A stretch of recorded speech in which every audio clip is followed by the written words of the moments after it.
नमस्कार साथीहरू, MS academy च्यानलमा तपाईहरुलाई हार्दिक स्वागत छ। साथीहरू, प्रिभियस लेक्चरमा हामीले डिपार्टमेन्टल अकाउन्टको general profit and loss account र डिपार्टमेन्टल ट्रेडिङ अकाउन्टको रिभिजन गरेका थियौँ र आजको यो भिडियोमा हामी मेमोरेन्डम स्टक अकाउन्ट र मेमोरेन्डम मार्कअप अकाउन्टको रिभिजन गर्नेछौँ। तर त्यो रिभिजन गर्नुभन्दा पहिला हामी अलिकति मेमोरेन्डम स्टक र मेमोरेन्डम मार्कअपको चाहिँ बेसिक कुरा बुझ्नेछौँ। जस्तै सपोज डिपार्टमेन्टहरुमा के हुन्छ भन्दाखेरि नि स्टोर भाटपट्टि स्टोरहरुमा या त जनरल डिपार्टमेन्टहरुमा के हुन्छ भन्दाखेरि जस्तै सपोज यहाँ यो ए डिपार्टमेन्ट छ र यो बी डिपार्टमेन्ट छ हैन, दुईटै डिपार्टमेन्टले चाहिँ आफ्नो काम गरिरहेछ हैन। तर यसको अनरलाई चाहिँ यदि मलाई 2 दिन पछि यो डिपार्टमेन्ट ए र डिपार्टमेन्ट बी को प्रॉफिट चाहिएको भने म के त्यो डिपार्टमेन्टल ट्रेडिङ प्रॉफिट र लस अकाउन्ट बनाउन जान्छु। सधैँ त्यो त्यो खर्चहरुलाई चाहिँ एलोकेट गरिराख्छु हैन, त्यसको कमन बेसिसहरु ढोडिराख्छु, त्यो क्लोजिङ स्टक रिजर्भहरु चाहिँ निकालिराख्छु त हैन। त्यो चाहिँ अलि के हुन सक्छ भन्दाखेरि डिफिकल्टी हुन सक्छ, हो कि हैन। त्यो अब सधैँ त एउटै कुरा गरिराख्नु पर्दैन नि त हैन। अब यत्रो जुन हामीले अस्तिको रिभिजन क्लासमा पढाएको थियौँ कि त्यो यो प्रत्येक डिपार्टमेन्टको trading and profit and loss निकाल्नु पर्छ, त्यसको लागि त्यसको इन्डिभिजुअल पर्फर्मेन्सको लागि। तर अब यदि मलाई चाहिँ 2 दिन पछि या त 3 दिन पछि या त प्रत्येक 5 दिन पछाडि यदि मैले प्रत्येक डिपार्टमेन्टको चाहिँ पर्फर्मेन्स चाहिँ हेर्न खोजे भने सधैँ त म यो डिपार्टमेन्टल ट्रेडिङ अकाउन्ट बनाउँदिनँ, हो कि हैन। यो चाहिँ अलि गाह्रो हुन सक्छ।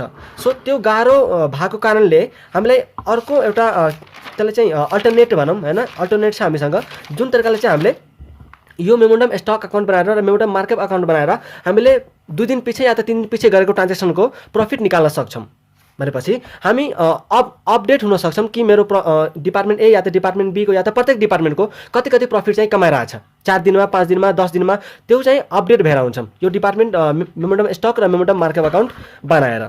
ठिक छ। अब यो मेमोरेन्डम स्टक अकाउन्ट चाहिँ कसरी बनाइन्छ र के आइटमहरु हुन्छन्, कता के ट्रिटमेन्ट गरिन्छ भन्ने कुरा अब हामी रिभिजन गर्नेछौँ।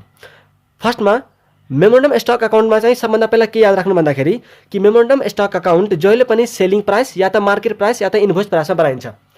मतलब यो चाहिँ कस्ट प्राइसमा बनाइदैन।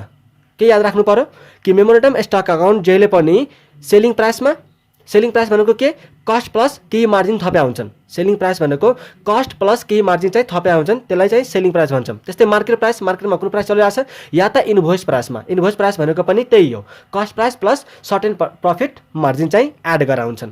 ठिक छ। अब फर्स्टमा हामी के लिन्छौँ, टु ब्यालेन्स बिडी। अब यदि टु ब्यालेन्स बिडी छ भने लिने, छैन भने त नलिने। तर यदि तपाईँलाई यो कस्टमा दिएको छ भने त्यसलाई प्रॉफिट एड गरेर हामी चाहिँ इन्भोइस प्राइसमा लिन्छौँ। यो कुरा चाहिँ जहिले पनि याद राख्नु पर्यो।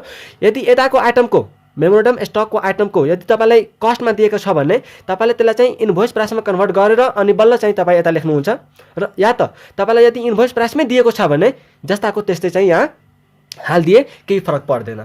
ठिक छ। त्यस्तै to goods received from head office. यदि हेड अफिसद्वारा तपाईँले कुनै सामान चाहिँ रिसिभ गर्नुभएको छ भने त्यो सामानको चाहिँ हेर्ने यहाँ या त त्यो हेड अफिसबाट रिसिभ गरेको हुनसक्छ या त कुनै अर्को डिपार्टमेन्टबाट पनि रिसिभ गरेको हुनसक्छ या त आफै पर्चेज गरेको पनि हुनसक्छ। हो, त्यो तीनवटै केसमा सबभन्दा पहिला हामीले हेर्नु पर्यो कि त्यो कस्टमा हो कि इन्भोइसमा हो। यदि त्यो कस्टमा छ भने हामीले इन्भोइसमा ट्रान्सफर गरेर कन्भर्ट गरेर मात्र यहाँ लेख्न पाइयो, कस्टमा हैन। यदि इन्भोइस प्राइसमा छ भने त हामीले जस्ताको त्यस्तै राखिदिँदा हुन्छ। त्यसपछि by sales account. By sales अब सेल्स जहिले पनि हाम्रो केमा हुन्छ, इन्भोइस प्राइसमा हुन्छ। त्यसपछि बाइ एबनर्मल लस अकाउन्ट। यदि कुनै आइटमहरु डिफेक्टिभ भयो या त हरायो या त चोरी भयो, हो त्यस्ता आइटमहरु चाहिँ त्यसको कति छ इन्भोइस प्राइस त्यो चाहिँ हामी यहाँ राख्छौँ। त्यस्तै by discount allowed on sales. By discount allowed on सेल्सलाई चाहिँ बाइ मार्कडाउन अन सेल्स पनि भन्छ। ठिक छ। By discount allowed on sales तपाईँले सेल्स गर्ने बेलामा जस्तै हामीहरू त्यो लटरी सिस्टमहरु दिइरह हुन्छ हैन, 20% 10% अफ भनेर लेखिरह हुन्छ। हो, त्यो चाहिँ के हो त, त्यो डिस्काउन्ट दिएको हो। ठिक छ। हो, त्यस्तो केही डिस्काउन्ट छ भने त्यो पनि तपाईँले यहाँ लेख्नुपर्ने हुन्छ। त्यस्तै by discount on closing stock. By discount on closing stock. अब क्लोजिङ स्टकमा चाहिँ कसरी डिस्काउन्ट दिन्छ त हैन, तपाईँले चाहिँ अलिक कन्फ्युज हुनुहुन्छ यहाँ। By discount on closing stock भन्नाले यस्तो हुनसक्छ कि जस्तै सपोज मैले 1 जनवरीमा चाहिँ डिस्काउन्ट दिएको थिएँ हैन, र मसँग 25वटा पेयर अफ सुज थियो। सपोज ल 20 पेयर अफ सुज थियो। अब मैले त डिस्काउन्ट चाहिँ 5 रुपैयाँ दिएको थिएँ, यो 25वटै जुत्तामा दिएको थिएँ नि त। यो मैले जुन 5 रुपैयाँ डिस्काउन्ट दिएको थिएँ त्यो त 25वटै जुत्तामा दिएको थिएँ। तर यदि 25वटा मध्ये 15वटा जुत्ता बिकिसक्यो र 10वटा अझै बाँकी छ भने त यो 10वटाको अझैसम्म 5 रुपैयाँ डिस्काउन्ट छँदैछ कि छैन? त्यो त छँदैछ। हो, त्यो चाहिँ यो हो by discount and closing stock. ठिक छ। त्यस्तै by goods return to head office. अब यहाँ चाहिँ हामीले रिसिभ गरेका थियौँ यहाँ चाहिँ हामीले रिसिभ गरेका थियौँ हो, त्यो सामानबाट यदि हामी केही युनिट या त केही चाहिँ सामान हामी यदि रिटर्न गरिरहेको छ भने त्यो चाहिँ हामीले यताबाट घटाउनु पर्यो। ठिक छ।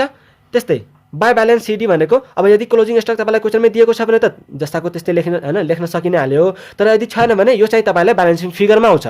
अब यो चाहिँ तपाईँलाई क्वेसनमै दिएको छ भने यो यतामध्येको कुनै अरू आइटम चाहिँ ब्यालेन्सिङ फिगरमा आउँछ। ठिक छ हो, त्यो चाहिँ तपाईँले क्वेसनको अनुसारले एडजस्ट गर्न सक्नुहुन्छ है।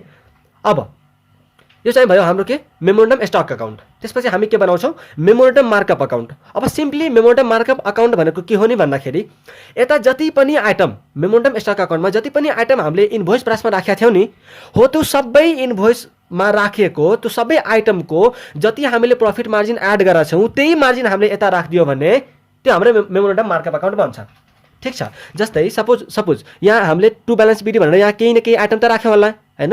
अब यो जुन अमाउन्ट हो त्यसमा केही न केही त प्रफिट मार्जिन होला हो, त्यो प्रफिट मार्जिनलाई हामी डाइरेक्टै डेबिटमा भएको आइटमलाई हामी डेबिटमा भएको आइटमको लोड हामी क्रेडिटमा राखिदिन्छौँ र क्रेडिटमा भएको आइटमको लोड हामी डेबिटमा राखिदिन्छौँ।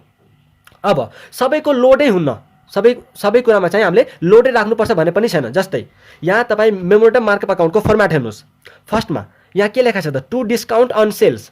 के मैले यहाँ टु लोड अन डिस्काउन्ट लेखा छु त? टु लोड अन डिस्काउन्ट लेखा छु छैन, मात्र के लेखेको छु मैले टु डिस्काउन्ट अन सेल्स भनेपछि जति तपाईँले यता डिस्काउन्ट दिनुभएको छ त्यो पुरैको पुरै डिस्काउन्ट यहाँ आउँछ। ठिक छ। एउटा कुरा याद राख्नु है, यो जहिले झुकिने हुन्छ टु डिस्काउन्ट अन सेल्स, मैले टु डिस्काउन्ट अन सेल्स लेखेको छु। यहाँ जति हामीले डिस्काउन्ट दिएको थियौँ by discount allowed on sales भनेर हो, ठ्याक्कै जे अमाउन्ट यहाँ हामीले लेखाएको थियौँ त्यही अमाउन्ट चाहिँ यहाँ आउने भयो। तर यदि हामीले टु लोड एबनर्मल लस हामीले जुन यहाँ लेखा थियौँ त्यो एबनर्मल लसको जस्ताको त्यस्तै अमाउन्ट यहाँ आउँदैन, जस्ताको त्यस्तै यहाँ अमाउन्ट आउँदैन, त्यसको लोड मात्रै आउँछ। हेर्नुहोस् त यहाँ लेखेको चाहिँ के हो त to load on abnormal loss. यो चाहिँ ख्याल राख्नु, to load on abnormal loss. Abnormal loss जुन भएको हो त्यसको चाहिँ लोड कति छ त हैन। जस्तै पाँचवटा चाहिँ ज्याकेटमा हामी केही प्रफिट मार्जिन राखेका थियौँ र त्यो पाँचवटा मध्ये ज्याकेटमध्ये केही ज्याकेट चाहिँ डिफेक्टिभ भयो या त हरायो भनेपछि त्यसको लोड हामीले के गर्नु पर्यो रिभर्स गर्नु पर्यो भन्दाखेरि तपाईँ यसरी बुझ्नु न, यता डेबिटमा त्यो आइटमहरू आउँछ जसको प्रफिट चाहिँ हामीले कमाउन सकेनौँ। सिम्पली भन्दाखेरि यता त्यो आइटम आउँछ जुनको हामीले प्रफिट कमाउन सकेनौँ। बुझ्नुभयो? यता कुन आइटम आउँछ त्यो आइटमहरू जसको प्रफिट हामीले कमाउन सकेनौँ। जस्तै डिस्काउन्ट दिएपछि के तपाईँले प्रफिट मार्जिन कमाउन सक्नुहुन्छ त? होइन। कुनै आइटम लस भयो के हामीले त्यसमा प्रफिट कमाउन सकेनौँ भनेपछि यता आउने भयो। त्यस्तै to load on goods returned. अब सामान फिर्तै भइसक्यो भनेपछि त त्यसमा त हामीले प्रफिट मार्जिन कमाउने कुरै भएन हो कि होइन। सो त्यसको पनि प्रफिट हामीले कमाउन सकेनौँ। सिम्पली बुझ्नुभयो नि, यता के आइटमहरू आउने भयो। यो आइटम अरू पनि आउन सक्छ नि त, कहिलेकाहीँ यसो क्वेसनमा अरू आइटम आयो भने त कसरी सोच्ने हो, यसरी सोच्ने कि जुन त्यो आइटम जुन आइटममा मैले प्रफिट कमाउन सकिनँ त्यसलाई म यता डेबिटमा हालिदिन्छु सबलाई। ठिक छ। त्यस्तै to discount on closing stock. यदि क्लोजिङ स्टकमा जुन हामीले यहाँ राखेका थियौँ त्यसलाई चाहिँ जस्ताको त्यस्तै अमाउन्ट यहाँ आइदिन्छ। किन मैले जस्ताको त्यस्तै हालिदिएँ? किनकि मैले यहाँ लोड लेखेको छैन। जुनमा लोड लेखा छ हो त्यसको चाहिँ हामी लोड मात्रै लिन्छौँ, तर जुनमा लोड लेखाएको छैन त्यसको जस्ताको त्यस्तै अमाउन्ट हामी यताबाट मेमोरेन्डम स्टकबाट ट्रान्सफर गरेर मेमोरेन्डम मार्कअपमा जस्ताको त्यस्तै हालिदिन्छौँ। ठिक छ। त्यसपछि टु क्लोजिङ स्टक रिजर्भ। अब समस्या अलिकति तपाईँलाई चाहिँ टु क्लोजिङ स्टक रिजर्भ निकाल्ने बेलामा आउन सक्छ। अब म तपाईँलाई यो यता चाहिँ दुईवटा केस भन्छु। एउटा केस वान कति बेला जब डिस्काउन्ट अन क्लोजिङ स्टक हुन्छ। Discount on closing stock is present. एउटा यो केस भयो र अर्को केसमा भन्छु तपाईँलाई केस टू जतिखेर डिस्काउन्ट अन क्लोजिङ स्टक हुँदैन। Discount on closing stock is not present, is not given भनौँ ल, इज नट गिभन। ठिक छ। एउटा केस मैले के भने यो निकाल्ने बेलामा है यति त हाम्रो सब सजिलो थियो यहाँसम्म हैन, जे यहाँ थियो जस्ताको त्यस्तै हामीले उतार्यौँ या त जसको लोड छ त्यसको लोड हामीले राख्यौँ। अब लोड कसरी निकाल्ने भन्ने कुरा त अब सिम्पल हो। लोड कसरी निकाल्ने भन्दाखेरि त्यसको अमाउन्ट लिने हैन, अमाउन्ट इन्टु के गरिदिने प्रफिट रेसियो अन सेल्स। यति गरेपछि यो आफै आइदिन्छ। प्रॉफिट रेशियो अन सेल्स गरेपछि तपाईको आफै आइदिन्छ।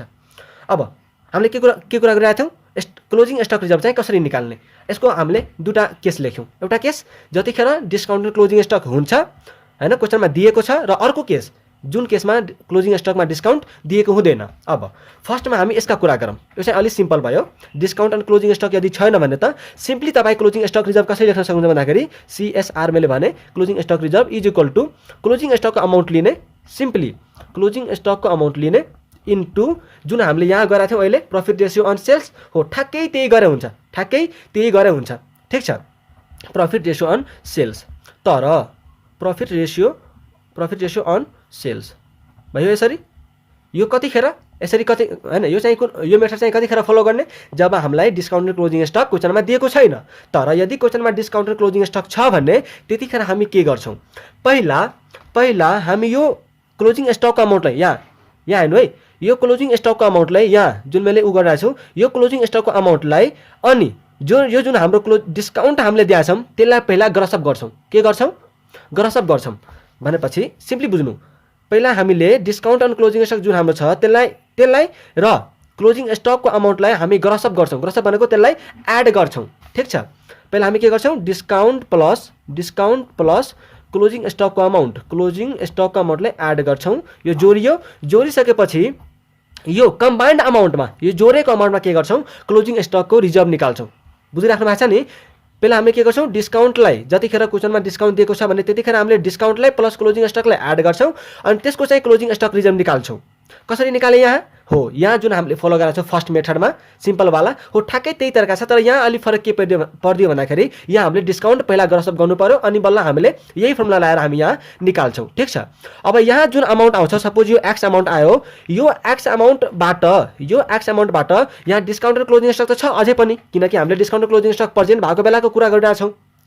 अब यो जुन दुईटै जोडेर रिजर्भ निकालेपछि यो जुन रिजर्भ आउँछ, यो रिजर्भबाट हामीले डिस्काउन्ट फेरि रिड्युस गरिदिने, घटाइदिने, डिस्काउन्ट के गर्ने, घटाइदिने अनि बल्ल हामी के गर्छौँ, यहाँ टु क्लोजिङ स्टक रिजर्भ भनेर यहाँ लेखिन्छ। भयो हो, यति नै हो मेमोरेन्डम स्टक र मेमोरेन्डम मार्कअपमा। याद के राख्ने भन्दाखेरि यसमा मेन पोइन्ट के हो भन्दाखेरि कि मेमोरेन्डम स्टक अकाउन्ट जहिले पनि इन्भोइस प्राइसमा या त सेलिङ प्राइसमा बनाइन्छ। यसमा यतातिर जे चाहिँ तपाईँको स्टकलाई बढाउँदै जान्छ त्यो चाहिँ यता हामी राख्दै जान्छौँ, जे कुराहरू चाहिँ तपाईँको क्लोज स्टकलाई घटाउँदै जान्छ त्यो चाहिँ यता राख्दै जान्छौँ। त्यस्तै यता हामीले के गर्छौँ, प्रफिट कमाउँछौँ, किनकि यो सबै के छ, हाम्रो इन्भोइस प्राइसमा छ। त्यस्तै यता भएको यो मेमोरेन्डम स्टक अकाउन्टको क्रेडिट साइडमा भएको कुन अकाउन्टमा कुन आइटममा हामीले प्रफिट कमाउन सकेनौँ त्यो कुराको सबैको लोड रिभर्स गरेर यता हालिदिने। अब लोड जसमा लाग्छ त्यसको मात्रै फेरि हैन, हामीले पहिला पनि कुरा गरिसक्यौँ। एब्नर्मल लसको लोड आउँछ, डिस्काउन्ट अलाउडको सेम जस्ताको त्यस्तै क्लोजिङ स्टकको उलाई जस्ताको त्यस्तै, गुड्स रिटर्नको लोड आउने भयो। ठिक छ, त्यस्तै यतातिर हामीले क्रेडिट साइडको कुरा गरेनौँ। यहाँ ओपनिङ स्टक जुन हामीले देखाएको थियौँ, यदि क्वेसनमा छ भने हो त्यसको रिजर्भ चाहिँ यता राख्नु पर्यो। Same formula, opening stock into profit ratio on sales. ठिक छ, त्यस्तै यदि हाम्रो जुन सामान आएको छ त्यो पनि इन्भोइस प्राइसमै आएको हो, किनकि हामीले पहिल्यै कुरा गरिसक्यौँ कि मेमोरेन्डम स्टक अकाउन्ट हामी इन्भोइस प्राइसमा बनाउँछौँ भनेपछि यता जति चाहिँ प्रफिट एड गरेको छ, प्रफिट मार्जिन एड गरेको हो त्यसलाई चाहिँ हामी यता ल्याएर राखिदिन्छौँ। भयो ल, ठिक छ, यो चाहिँ हाम्रो थियो मेमोरेन्डम स्टक अकाउन्ट र मेमोरेन्डम मार्कअप। अब यसका साथै हाम्रो चाहिँ डिपार्टमेन्टल अकाउन्टको रिभिजन सकिन्छ र यदि तपाईँ अर्को पनि च्याप्टरहरूको चाहिँ रिभिजन चाहनुहुन्छ भने प्लिज च्यानललाई सब्सक्राइब गर्नु होला र आफ्नो साथीभाइलाई पनि सेयर गर्नु होला। र यदि तपाईँलाई मनमा केही कमेन्टहरू लागेको छ हैन, केही सुझाव दिनुपर्ने छ भने प्लिज तपाईँ कमेन्ट गर्न सक्नुहुन्छ। ठिक छ, ल आजलाई यति नै गरौँ। Thank you so much.